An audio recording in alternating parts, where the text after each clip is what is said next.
Di dalam nama Tuhan Yesus menyampaikan kesaksian firman Tuhan.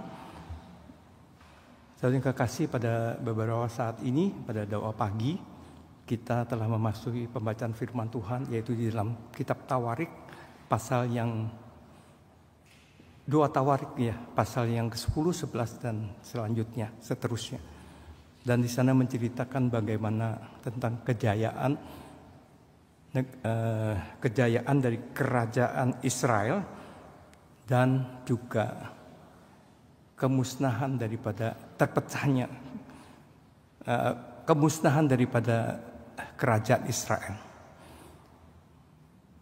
Dan di dalamnya terdapat bagaimana terpecahnya bangsa Israel ya menjadi 2 bagian. Yang pertama itu adalah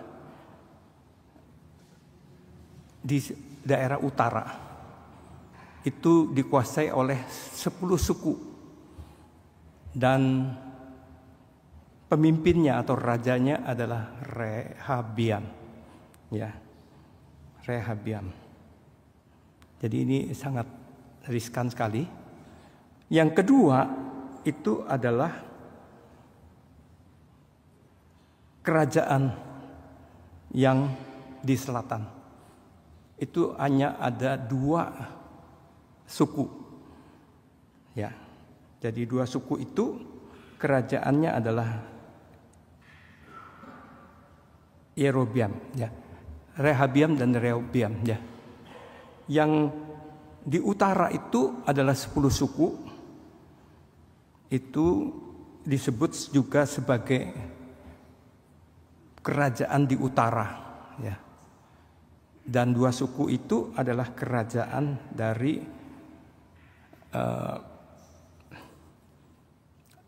selatan, ya. Jadi jelas sekali ya. Ada 10 suku yang dipimpin oleh Rehabiam, yaitu adalah kerajaan di utara yang disebut sebagai Israel. Dan yang di selatan itu adalah 2 suku yang disebut sebagai Yehuda, kerajaan Yehuda yang dipimpin oleh anaknya Raja Salomo, Yerobeam, ya. Rehabeam, ya, sorry. Ya, Rehabeam ini agak riskan ya namanya, ini bedanya sedikit sekali. Nah, kenapa saudara sekalian kerajaan Israel ini bisa terpecah menjadi 2? Jadi saudara sekalian, mohon maaf ya, jadi karena waktunya sangat singkat sekali, saya nggak bisa membacakan firman Tuhannya, karena kalau membaca firman Tuhan panjang sekali. Saudara boleh membaca nanti di dalam 2 Tawarik ya, pasal 11 ya, itu terus ya seterusnya, dan juga ada di dalam pasal 12 dan sebagainya ya. Jadi kita bisa membacanya nanti kalau kita ingin lebih jelas. Baiklah, saya akan jelaskan kenapa saudara sekalian kerajaan ini bisa terbelah menjadi 2. Kita melihat saudara sekalian kerajaan Israel pada waktu dipimpin oleh Raja Salomo. Kerajaan itu begitu makmurnya, begitu jayanya. Ya, tapi akhirnya kok bisa terpecah menjadi 2? Sebabnya hanya 2. Yang pertama itu adalah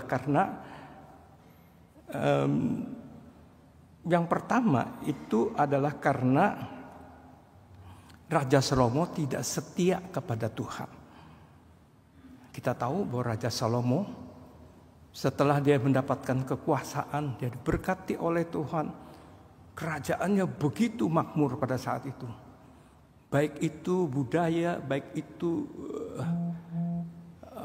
segala politik dan segala perdagangan dan sebagainya, juga kemiliteran, itu boleh dikatakan nomor 1 pada saat itu di dunia. Jadi adalah negara superpower seperti saat sekarang ini, negara Amerika. Sangat kuat sekali. Jadi bangsa-bangsa itu semua takut dan semua bangsa-bangsa itu tunduk kepada kerajaan Israel. Tapi kita sangat sayangkan sekali bahwa Raja Salomo itu dia berubah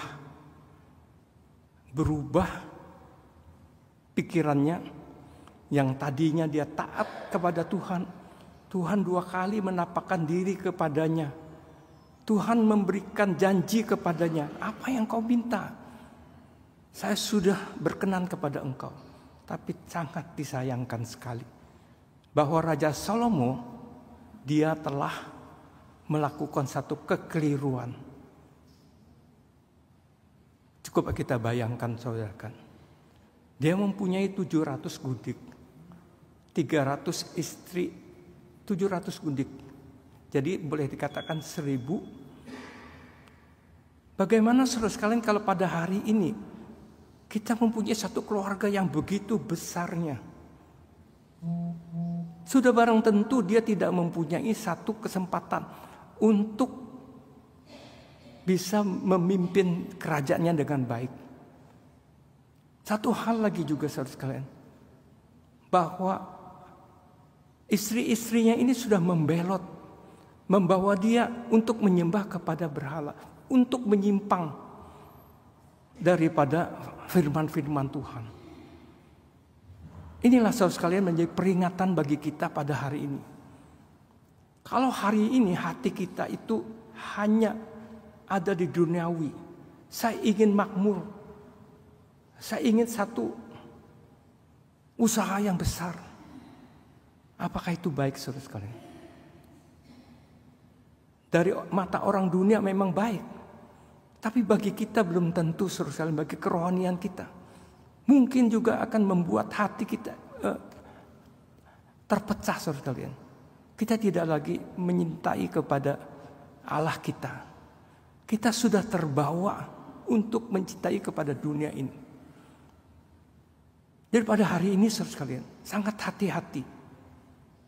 Kita pengkhotbah mengatakan jagalah hatimu ya sedemikian rupa. Jangan sampai kita itu dibelotkan. Hati kita dirubahkan. Saudara, perubahan ini apakah segera? Tidak, saudara.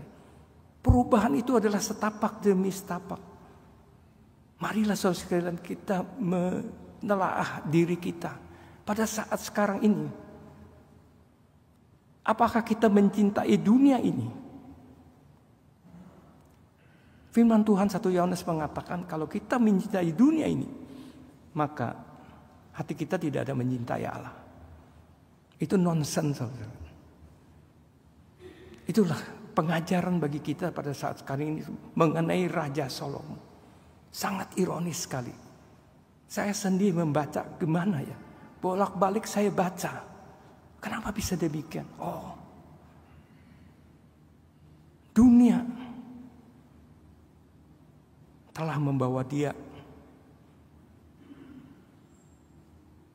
melanggar firman Tuhan. Dia cari kesenangan. Dia berusaha membuat dirinya senang. Akhirnya dia berkatakan dalam pengkhotbah sia-sia.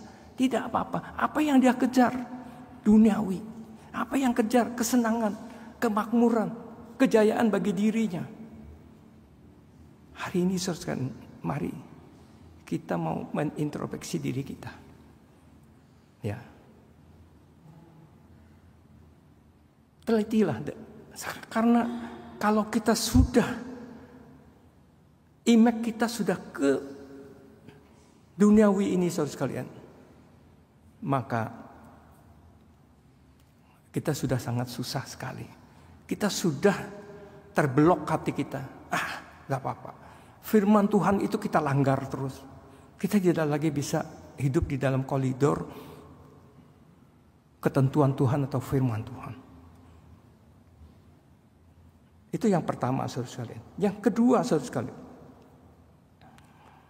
kenapa kerajaan Israel itu bisa terpecah menjadi dua? Yaitu adalah kesalahan daripada Yerobeam. Ya, Yerobeam ini adalah anak daripada Raja Salomo. Dia sejak muda dia diangkat menjadi raja. Jadi kita boleh katakan dia tidak ada pengalaman sekali. Ya, dengan dia memimpin kerajaan itu, saudara sekalian, dengan boleh dikatakan main-main aja. Dia anggap sepele. Dia tidak pandai untuk memimpin kerajaannya. Jadi apa yang terjadi, saudara sekalian? Pada waktu itu rakyat sangat susah sekali. Banyak yang membangkang dan meminta kepada Rehabiam supaya mereka diringankan. Rehabiam ini, ya, dia seperti anak kecil, tidak tahu apa-apa.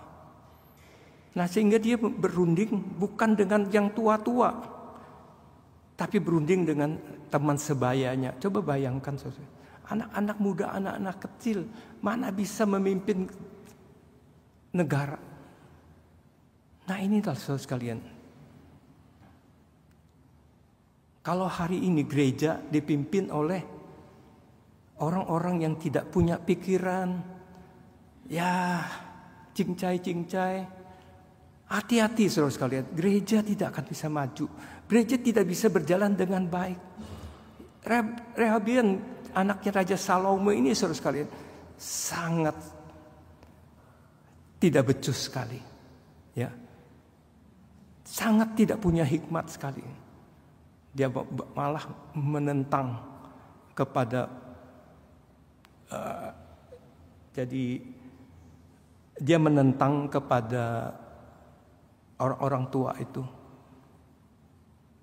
Saya akan memberikan pajak yang lebih besar, memberikan lagi tekanan yang lebih besar kepada engkau. Nah, sehingga kita bisa melihat 10 suku itu telah melarikan diri atau memecahkan diri. Cuma 2 suku. Coba bayangkan saudara sekalian. Ya, kejadiannya adalah kalau menurut catatan sejarah itu mulai daripada 975 tahun sebelum Masehi terjadi sampai 250 tahun. Jadi kerajaan ini terpecah, saudara sekalian, sering terjadi satu perselisihan di antara mereka. Perpecahan, saudara sekalian, adalah membawa satu ironis, satu kerugian, baik itu negara, baik itu keluarga, baik itu gereja, baik itu yang lain-lain. Jadi hati-hati saudara sekalian pada hari ini. Sangat rugi sekali kalau hari ini gereja terpecah ataupun negara terpecah. Itu mendatangkan satu kerugian sangat berat sekali bagi kita. Jadi jagalah saudara sekalian kesatuan, ya, di dalam gereja. Jangan sampai ada perpecahan di antara kita. Kita bersyukurlah saat sekarang ini dalam pimpinan Tuhan kita masih bisa rukun bersatu, ya. Kita masih bisa saling mengasihi di antara satunya, bersatu, ya. Rasul Paulus mengatakan, marilah kita senantiasa berusaha untuk menjaga kesatuan daripada roh. Jangan sampai kita terpecah. Kalau kita sudah terpecah, terbelah, gereja banyak sekali kerugian, jemaat banyak yang lari, gereja tidak akan bisa maju. Nah, inilah saudara sekalian yang saudara harus pegang.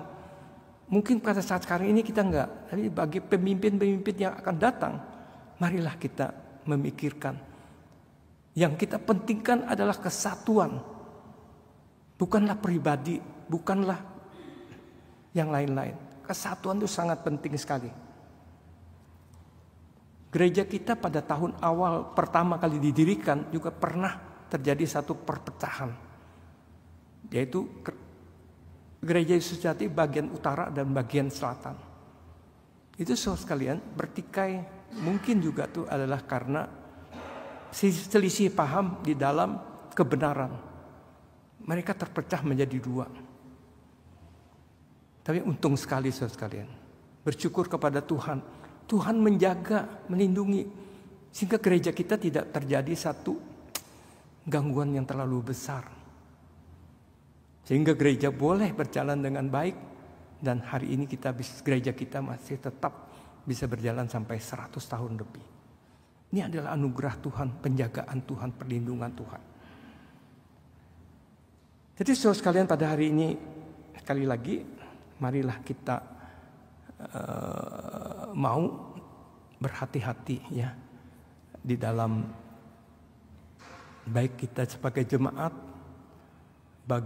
sebagai pengurus, sebagai pengerja, marilah kita mau menjadi satu dalam Tuhan. Jangan sampai ada perpecahan saudara sekalian. Jadi perpecahan itu sangat merugikan sekali bagi nama baik Allah dan juga bagi gereja. Kita seperti yang kita nyanyikan tadi ya 126. Angin daripada kasih itu senantiasa meliputi hati kita. Kita mohon kepada Tuhan Roh Kudus yang akan menjaga dan memimpin kita. Baiklah, pada hari ini kita saudara sekalian, kita akan membahas 2 raja ya. Kita akan membahas 2 raja pada saat sekarang ini. Ada 2 raja yang akan kita bahas. Yang pertama itu adalah anaknya Raja Salomo, Rehabeam. Ya, kita lihat aja ya. Saya juga kadang-kadang namanya ini agak riskan ya. Kita lihat saja 2 raja-raja pasal 11 ya. Mari kita lihat. 2 Tawarik ya. Jadi kita sekarang sudah membaca lebih dari itu ya.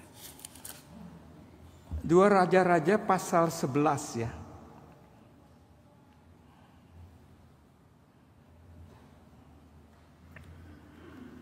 Dua Tawarik pasal 11, 2 Tawarik pasal 11 ayat yang ke-13. 2 Tawarik pasal 11 ayat yang ke-13 ya.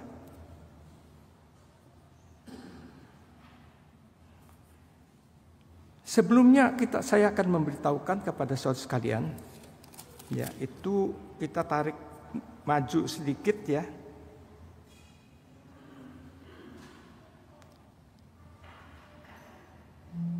Kita tarik sedikit yaitu pasal 11 ayat 1 ya. Pasal 11 ayat 1 ya.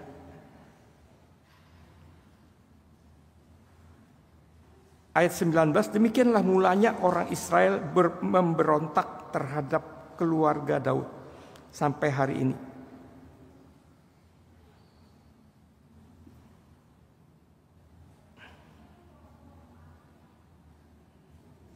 Kalau pasal 10 ini kita melihat, tadi saya sudah ceritakan bagaimana anak Raja Salomo itu yaitu Rehabeam, dia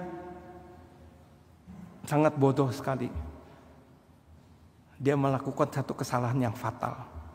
Nah, sehingga kita bisa melihat 10 suku itu sudah melarikan diri. Dan kemudian kita melihat di sini, kenapa dia melakukan suatu hal ini? Itu adalah dikarenakan bahwa dia tidak menuruti perkataan-perkataan para tua-tua, tapi menuruti anak-anak dari sebayanya. Jadi karena perkataannya, ya, keteledorannya, nah sehingga membuat kerajaan itu menjadi pecah. Ini memberikan pengajaran kepada kita saudara sekalian pada hari ini. Perkataan itu sangat penting sekali bagi kita. Karena hanya satu, pepatah Tionghoa mengatakan, hanya satu patah kata, satu negara itu akan berkembang, akan jaya. Tapi hanya satu kata juga, kerajaan itu akan runtuh. Seperti yang dilakukan oleh Rehabeam ini. Dia seperti anak kecil main-main. Kamu pulang aja, nanti saya akan berikan pajak yang lebih besar lagi. Ya, kau akan tertindas lagi lebih besar. Dia tidak memikirkan kerajaannya, akan terjadi satu perpecah belah. Jadi pada hari ini saudara sekalian, kitab Yakobus memberikan kepada kita berhati-hati dalam setiap perkataan kita. Hari ini saudara sekalian, perkataan kita itu memegang satu peranan penting dalam kehidupan kita. Karena itu bisa menghidupkan, mematikan, ya, api itu bisa menghidupkan dan mematikan kita. Dari perkataan kita nih saudara sekalian. Jadi kita hari ini saudara sekalian, perkataan itu seperti sebuah ini ya. Perkataan itu juga seperti kuda liar. Kuda liar itu saudara sekalian kalau tidak dipasang koknya, ya, dia tidak akan bisa. Dia akan melakukan satu hal yang binalnya sebagainya. Demikian juga hari ini saudara sekalian, kalau kita tidak bisa menguasai, memegang pakai kekang di dalam perkataan kita saudara sekalian. Nah, perkataan kita ini saudara sekalian akan banyak sekali membuat keonaran. Ya, contoh-contohnya sangat banyak sekali lah, saya tidak ya. Jadi pada hari ini saudara sekalian hati-hati. Dan perkataan ini juga sebagai semacam kemudi saudara sekalian. Dalam kapal itu ada kemudi. Mau ke mana? Ke kanan, ke kiri, ya. Jadi itu penting sekali saudara sekalian. Itu akan mengarahkan kita menuju ke mana? Itu adalah tergantung kepada perkataan. Nah, maka itu singkat kata bahwa perkataan ini juga harus kita hati-hati. Apa yang harus kita lakukan saudara sekalian? Yang paling penting, jangan banyak bicara. Sedikit saja bicara, sedikit bicara, banyak bekerja. Diam itu adalah emas. Kita tutup mulut, nggak apa-apa. Jangan banyak bicara. Firman Tuhan memberitahukan kepada kita, cepat-cepatlah kita mendengar, lambat untuk berkata-kata. Jadi jangan ceplas-ceplos. Kita jangan jadi orang yang ceplas-ceplos, tapi ngomongnya ngawur, ngomongnya menyakitkan orang. Pendeta juga mengatakan, hanya kata-kata tumben, orang lari sekali. Berapa tahun kita susah payah mengajak dia ke gereja, tapi hanya kata tumben. Wah kamu ya, kalau makan aja kamu datang. Kasar saudara sekalian. Hati-hati saudara sekalian. Kata-kata itu banyak membuat orang tersinggung.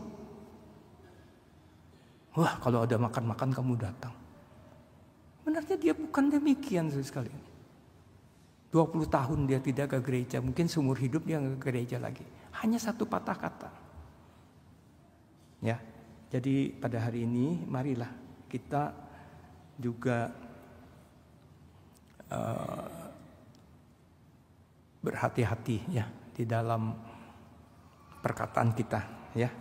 Nah, selanjutnya kita akan lihat ya bahwa Rehabiam ini ya.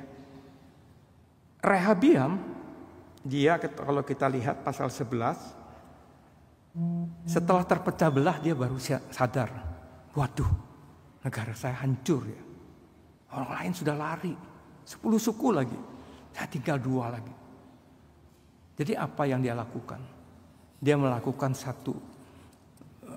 mengumpulkan saudara-saudara. Dia akan berusaha untuk mengembalikan negaranya. Ya, maka dia mau berperang. Kita bisa lihat ayat yang ke-11 pasal yang ke-1 ya. Kita lihat 2 Raja-Raja pasal 11 ayat 1. Ketika Rehabiam datang ke Yerusalem, ia mengumpulkan kaum Yehuda dan Benyamin 180.000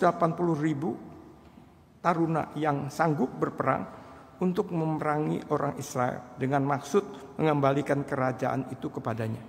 Nah, ini yang dilakukan oleh Rehabiam. Ya, dia menyesal dengan perkataannya, sudah terjadi satu perpecahan. Tapi kita bisa melihat apa yang terjadi. Ayat 2, tetapi datanglah firman Tuhan kepada Semaya, abdi Allah, demikianlah, katakanlah kepada Rehabiam anak Salomo Raja Yehuda dan kepada segenap orang Israel di Yehuda dan Benyamin, demikianlah. Beginilah firman, janganlah kamu maju dan janganlah kamu berperang dengan saudaramu, ya, dan selanjutnya. Nah, inilah yang dilakukan oleh Raja Rehabeam. Ya, akhirnya kita bisa melihat bahwa dia mau mendengarkan perkataan daripada para nabi, ya, perkataan Tuhan melalui Nabi Semaya. Nah, jadi dia tidak terjadi perang. Nah, akhirnya dia sendiri berkoordinator dan memperkuat negaranya. Nah, apa saudara sekalian yang pada hari ini, apa saudara sekalian yang dapat pelajaran daripada Raja Rehabeam ini? Yang pertama saudara sekalian, dia mau mendengarkan perkataan Tuhan. Hari ini saudara sekalian, marilah kita mau, ya,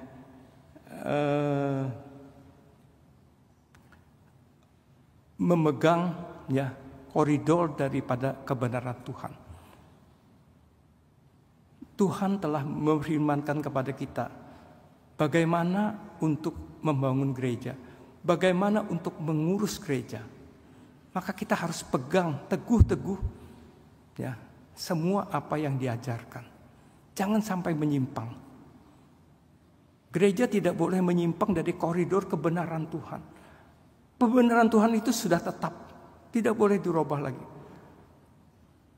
5 dogma kita itu tidak boleh berubah lagi, saudara sekalian.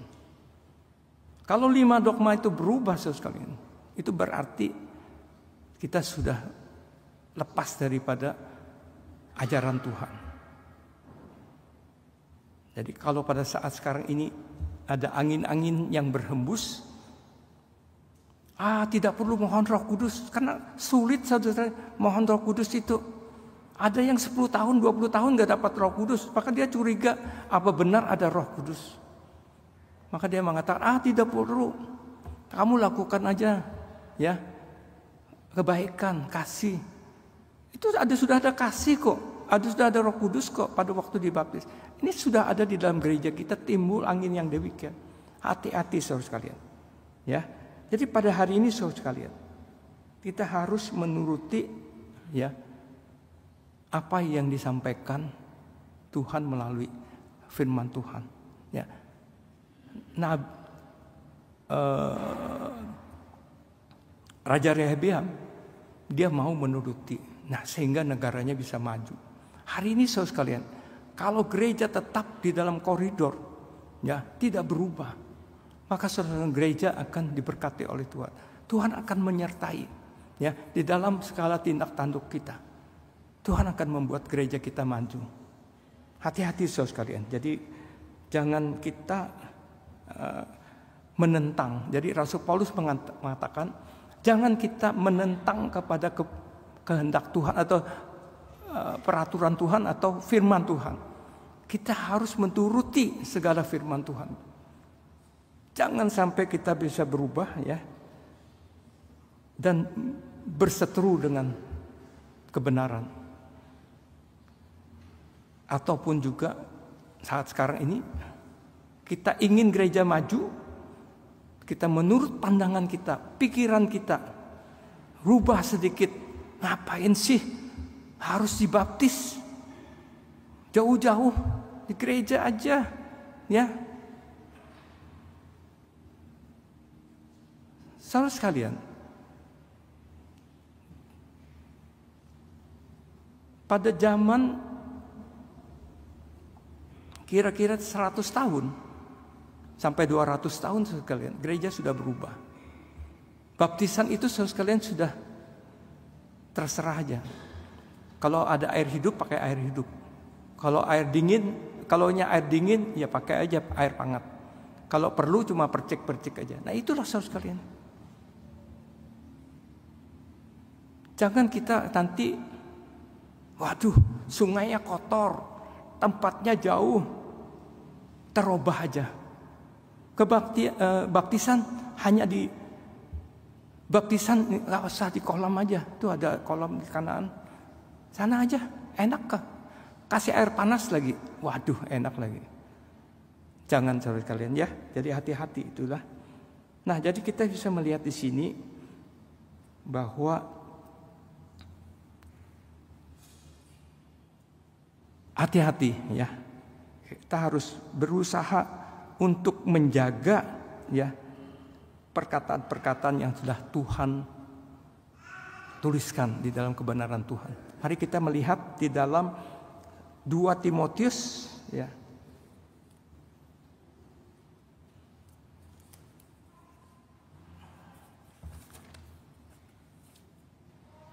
Kitab 2 Timotius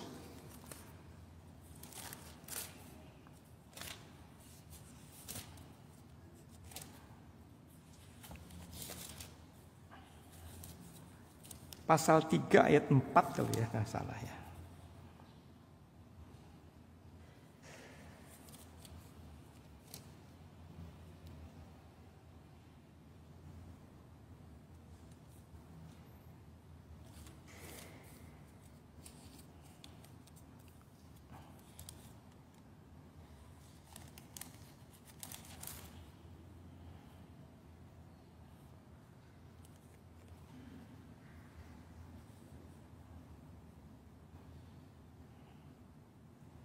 Sorry ya, jadi ada firman Tuhan yang mengatakan ya bahwa kita harus menjaga erat-erat ya apa yang sudah Tuhan firmankan.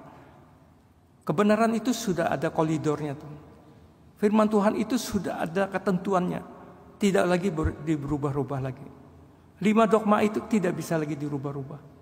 Jadi jangan sekali-kali kita mengotak-atik 5 dogma. Kalau ada berbahaya ya, baiklah kita akan lanjutkan lagi ya.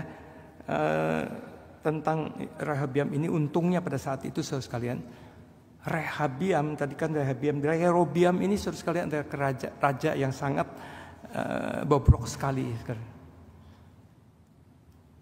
Karena kebobrokan daripada raja Rehabiam ini, dia setelah dia memegang, kita putus sedikit ya, jadi kita akan melihat raja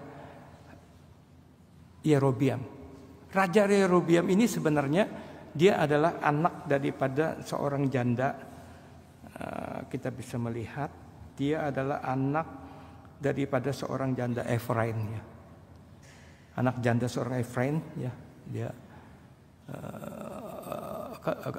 kelahirannya itu sangat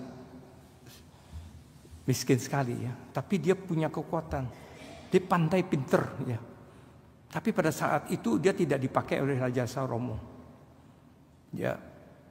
Dia bertentangan dengan Raja Salomo, ya, karena orang pandai sama orang pandai itu bisa berseteru ya. Orang pinter itu jago ya. Jadi kita lebih baik jadi orang bodoh ya. Orang pinter itu maunya menang, keinginannya kuat ya. Nah jadi dia berseteru dengan Raja Salomo, akhirnya dia lari ke Israel, ke Mesir. Nah, setelah itu saudara sekalian kita bisa melihat kerajaan itu terpecah belah, maka 10 suku itu meminta Yerobiam untuk kembali. Ya, dia meminta Yerobiam untuk memimpin kerajaan Israel di utara. Nah, jadi kita bisa melihat inilah sejarahnya kenapa ya Raja Yerobiam ini bisa pakai. Maka dia kembali dari Mesir, dia menjadi raja. Tapi sayang sekali saudara sekalian, kita bisa melihat dia sangat sombong. Nah itulah saya katakan orang yang pandai, orang yang power ya. Jadi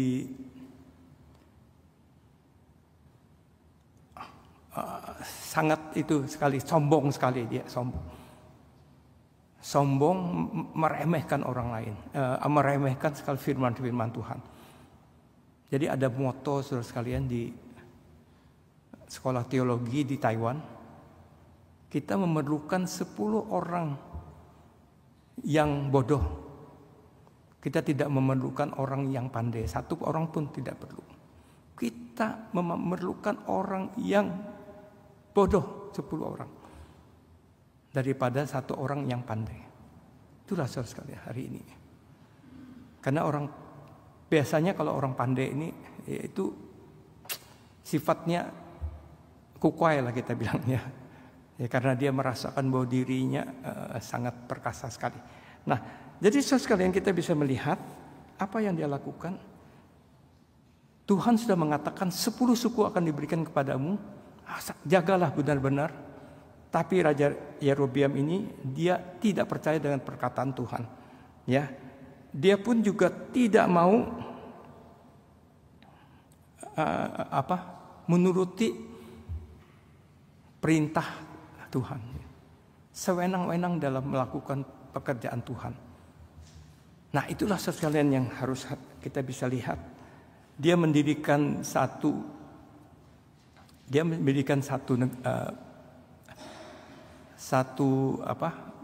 ibu kota yang baru, yaitu di Sikem, karena dia takut demi kekuasaannya. Dia takut kalau bangsa Israel itu kembali lagi ya menjadi satu dengan yang di selatan. Maka dia sendiri mendirikan 2 ya lembu emas, satu di Betel, satu di Dan. Bangsa Israel disuruh untuk menyembah Allah di sana. Padahal bukan menyembah kepada Allah yang tunggal, tapi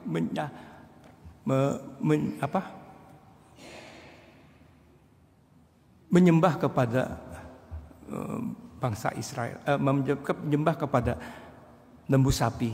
Ya. Nah, akhirnya kita bisa melihat bangsa Israel terjerumus ya di dalam penyembahan berhala. Itu dosa yang sangat besar sekali daripada Raja Yerobeam. Nanti kita akan lihat apa itu pengajarannya. Nah, setelah dia mendirikan ya semuanya itu, maka dia sendiri menurut kehendaknya sendiri, dia menentukan kapan ada ibadah. Jadi tidak menurut lagi kalender daripada bangsa Israel. Dia sendiri menetapkan, dan apa yang hari-hari raya dan juga hari-hari penyembahan kepada Tuhan, sampai dia mengatakan, sampai apa yang dia lakukan, orang Lewi itu diusir, semua diusir, tidak boleh lagi kamu melayani. Seperti kita pendeta-pendeta diusir, pengeja diusir, tidak di gereja lagi. Akhirnya kemana mereka pergi? Orang-orang yang demikian itu kembali pulang kembali ke selatan kepada Yerobeam. Nah, ini satu keuntungan karena banyak orang-orang Lewi, orang-orang yang saleh itu kembali. Maka Raja Selatan ini lebih saleh, lebih baik. Maka kita lihat Raja Utara, kerajaan Utara itu karena menyembah berhala, maka dia banyak sekali melakukan kesalahan, dihancurkan oleh Tuhan. Ya. Nah, akhirnya kita bisa melihat bahwa kerajaan itu akhirnya saudara sekalian, yang pertama-tama musnah adalah yang di utara, walaupun juga di selatan juga, tapi lebih lamban. Jadi imannya lebih baik yang di utara, lebih baik yang di selatan daripada di utara. Ya, jadi hari ini saudara sekalian, apa saudara sekalian yang hari ini yang kita dapat di dalam hal ini saudara sekalian? Yaitu bahwa janganlah kita sekali-kali saudara sekalian, kalau kita punya power, kalau kita punya kekuatan, kita bisa mengatur gereja, kita bisa memberikan persembahan yang besar kepada gereja, mengatur gereja. Jangan kita menganggap bahwa diri kita itu power. Jangan menganggap diri kita itu super power. Kita jangan sampai gereja-gereja lain, seperti gereja-gereja lain, pendeta itu sangat disanjung, sangat ditinggi-tinggikan, dipuja-puja. Jangan sampai demikian. Karena kalau gereja sudah dikuasai oleh seseorang, sangat fatal sekali saudara sekalian. Jadi kita tidak boleh, karena kita punya power, kayak kita punya kekuatan, saya harus diagungkan di gereja ini, dielu-elukan, ya, dinomorsatukan. Ya, jadi saya adalah raja di sini. Pernah di gereja kita ada demikian. Pendeta-pendeta yang bertugas tuh harus bukan socia dulu kepada dia. Datang ke rumahnya, ya, waduh bagaimana? Dianggap sebagai raja kecil. Jadi kalau jemaat ke pendeta, kalau khotbah terlalu lama, stop, jangan terlalu lama. Pernah gereja kita terjadi saudara sekalian. Ini jangan heran. Pendeta gereja, stop, cukup, sudah terlalu lama. Khotbahnya jangan lama-lama. Bayangkan saudara sekalian kalau pada hari ini saya khotbah, nanti ada pengerja datang.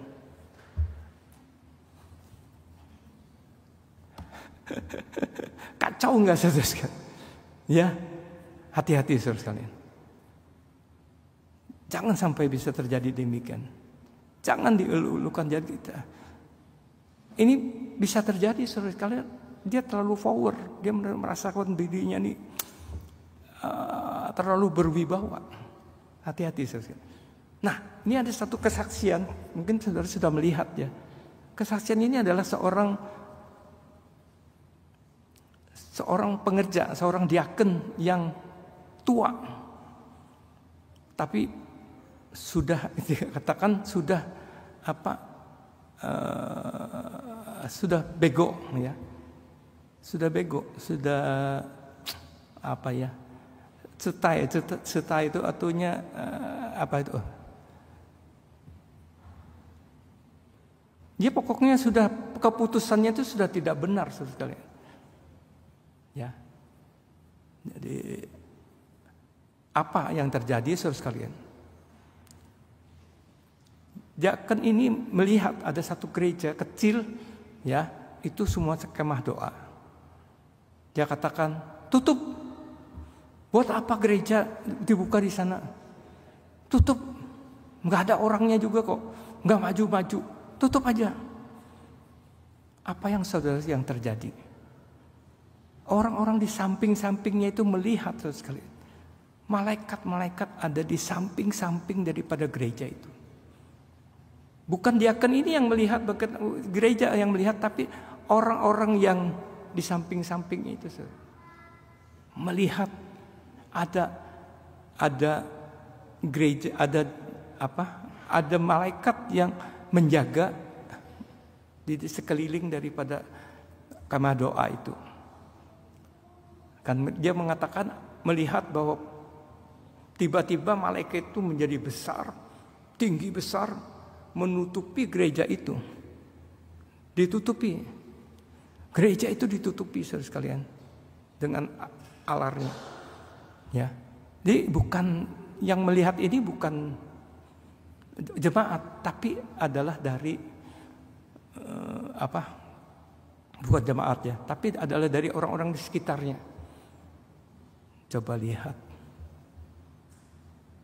Maka pada waktu diaken ini datang, maka tetangga mengatakan, kamu itu sudah bodoh ya, sudah nggak ada pikiran ya.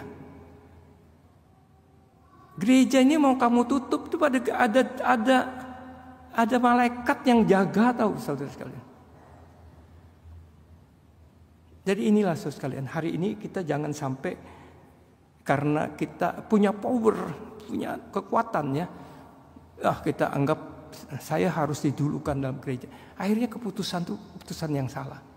Harus hati-hati saudara sekalian. Ya, jadi kita nggak boleh punya hal demikian. Ya, jadi yang terakhir kita bisa melihat bagaimana Raja Yerobiam ini saudara sekalian. Dia diperingati oleh Dia diperingati oleh seorang nabi yang datang, ya, hamba Tuhan, abdi Tuhan, maka dia mengatakan, kamu tidak boleh melakukan itu. Ya, pada waktu dia ingin mempersembahkan bakaran, dia datang, maka dia dikutuk oleh abdi Allah itu. Akhirnya tangannya menjadi kusta dan mezbah itu kan pecah. Nanti kamu akan hancur, keluargamu semua. Kita nanti akan lihat ya di 2 Raja-Raja, nanti di 2 Raja-Raja pasal 12 di sana, pasal 12-13. Nah, nanti kita akan lihat, saya ada kesempatan nanti akan membahas tentang hamba Tuhan, abdi Allah ini yang sangat berani sekali di hadapan raja. Kamu tidak boleh melakukan itu. Kamu akan terkutuk, semua keluargamu akan hancur. Semuanya itu terjadi. Tapi akhirnya bagaimana? Abdi Allah itu dimakan oleh singa. Coba kita lihat satu abdi Allah yang begitu perkasa, akhirnya mati diterkam oleh singa. Nanti kita ada kesempatan, ya kalau saya ada kesempatan saya mau bahas tentang hal ini, ya. Kita akan lihat kenapa bisa demikian. Jadi kita melihat dari apa yang dilakukan oleh Rehabiam ini, ya, memberitahukan kepada kita bahwa, nah, atau satu terakhir tadi, Rehabiam ini melihat bahwa tangannya itu menjadi kusta, lalu dia berdoa, pulihkan tangan saya ini. Akhirnya tangannya itu pulih, tapi dia tidak bertobat, ya. Dia tidak mau bertobat. Dia tetap saja melakukan kesalahan. Dia cuma memikirkan tangannya yang baik, tapi tidak memikirkan pertobatan. Hari ini hati-hati saudara sekalian, bagi kita pada hari ini, ya, jangan sampai kita pada waktu kita memohon kepada Tuhan, Tuhan beri pengampunan kepada kita, kita lupa sama Tuhan.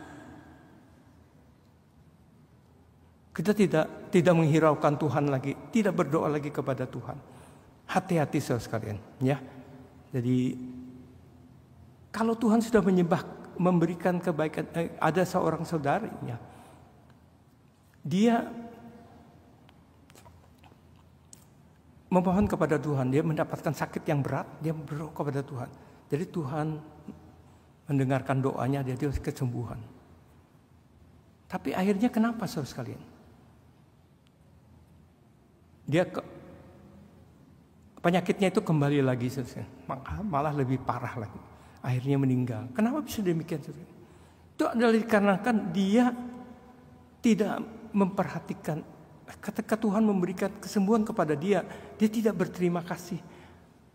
Tidak tahu tentang Tuhan telah menolongnya. Bukan Tuhan kok menolong saya. Saya berobat kok. Dokter sekarang yang memberikan saya obat, saya sembuh. Nah, itu hati-hati sekali. Ya, jadi jangan sampai kita terjadi demikian. Rehabiam memang demikian. Tangannya sembuh, dia nggak mau berobat, karena nggak mau berubah. Ya, tetap saja melakukan kejahatan. Hati-hati. Jadi inilah 2 hal yang kita bisa lihat tentang perpecahan daripada kerajaan Israel dan juga Raja Rehabiam dan Raja Yerobiam, ya, sangat riskan sekali, ya. Semoga ini bisa memberikan satu peringatan bagi kita semua di dalam melakukan pekerjaan Tuhan, bagaimana yang harus kita lakukan. Kiranya Tuhan memberkati kita semua. Haleluya, amin. Kita kembali menaikkan pujian 156, ya. Berjalan bersama-sama dengan Tuhan. 156.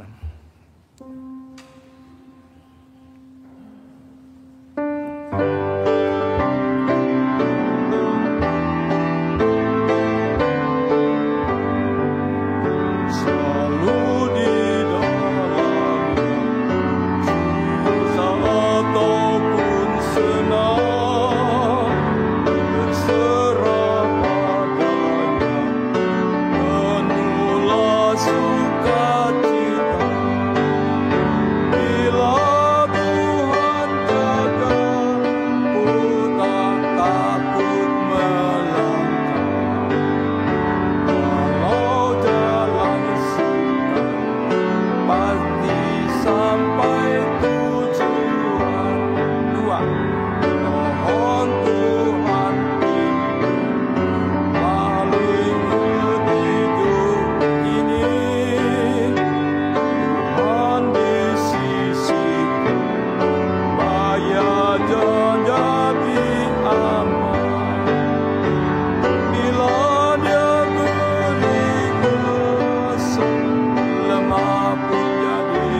berharap kita bisa berjalan bersama-sama dengan Tuhan. Kalau kita ingin sejalan dengan Tuhan, maka kita haruslah sehati dengan Tuhan. Kita mohon kepada Tuhan agar kita boleh disertai. Ya, hati kita selalu ada berserta dengan Dia. Hati kita selalu ada tempat di dalam Dia. Hati kita selalu menjadikan Tuhan sebagai Raja dalam kehidupan kita. Dan juga kita mohon Tuhan memimpin segala jalan-jalan kita itu. Maka jalan kita akan selalu mulus dan juga akan diberkati oleh Tuhan. Nah, jangan lupa juga kita bantu doa untuk beberapa yang tertulis di slide ya. Bangsa dan negara, hamba Tuhan, penginjilan, kelempatkan gedung gereja yang baru ya, masih ada beberapa hal yang belum selesai. Kita mohon kita bantu doa dan dana. Mungkin juga tentang pernikahan seiman ya, kita boleh doakan, serta yang lain-lain lagi kegiatan kita yang akan kita adakan. Mari kita bersama-sama masuk dalam doa ya. Mohon maaf sudah sedikit terlambat.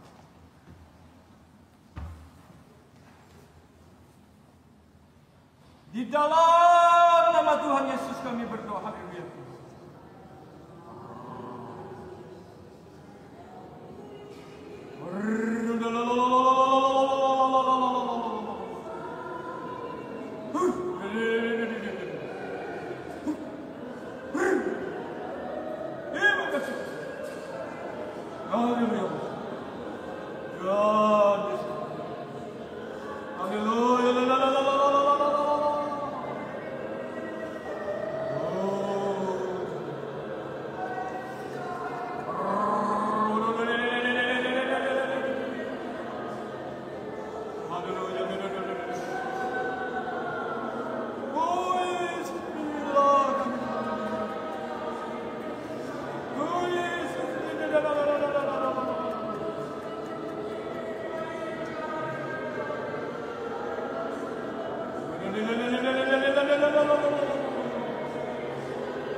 Biarkan Tuhan pimpin hatiku, tidak takut kemana pun tak bersungguh, turut jejak Tuhanku. Biarkan Tuhan pimpin hatiku, tidak takut kemana pun tak bersungguh, turut jejak Tuhanku.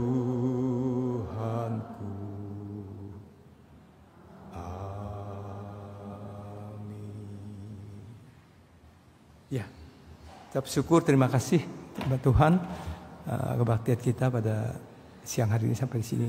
Kiranya kasih Tuhan, berkat Tuhan senantiasa menyertai kita dari sekarang hingga selama-lamanya. Haleluya.